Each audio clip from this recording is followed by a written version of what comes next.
Tehran does not seek nuclear weapons. Iran president amid conflict with Israel. Iran-Israel war. Iranian President Masoud Pezeshkian on Monday asserted that Tehran does not intend to develop nuclear weapons but will pursue its right to nuclear energy and research after conflict with Israel entered fourth day. He reaffirmed that Supreme Leader Ayatollah Ali Khamenei's religious decree, which prohibits the production and use of weapons of mass destruction. In an address to the parliament, the president, he said, "They are sitting and saying that Iran should not obtain nuclear weapons, while we have no intention of obtaining these weapons at all," an apparent reference to Israel and Western countries that have long accused Tehran of seeking nuclear weapons, as reported by news agency Reuters. Tehran has long maintained that its nuclear program is for civilian purposes only. US President Donald Trump abandoned a deal in 2018 that limited Iran's uranium enrichment.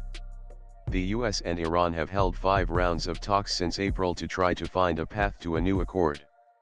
A 6th round of talks was scheduled for Sunday but did not take place because of the escalation between Israel and Iran. Meanwhile, Iranian Foreign Ministry spokesperson Esmail Baghai said on Monday that the country's parliament is drafting a bill to withdraw from the Nuclear Non-Proliferation Treaty (NPT).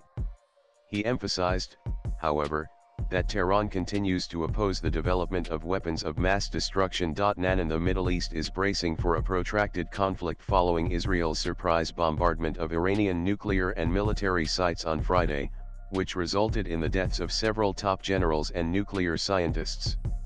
With neither side showing any signs of backing down, the situation remains volatile. Iran launched a new wave of missile attacks on Israel early Monday, triggering air raid sirens across the country. Emergency services reported that at least 3 people were killed, and dozens more were injured in the 4th day of open warfare between the regional foes. Iran announced it had launched some 100 missiles and vowed further retaliation for the surprise attack on its nuclear program and military leadership that Israel began last Friday. Iran began launching missiles at the country in response to Israel's sweeping attacks on its military and nuclear infrastructure last Friday. Swipe left for next video. On Sunday, Iran said Israel had killed the Revolutionary Guard's intelligence chief and pummeled population centers in intensive aerial attacks that raised the death toll from Israel's campaign to 224 people since Friday. With inputs from agencies' latest blogs.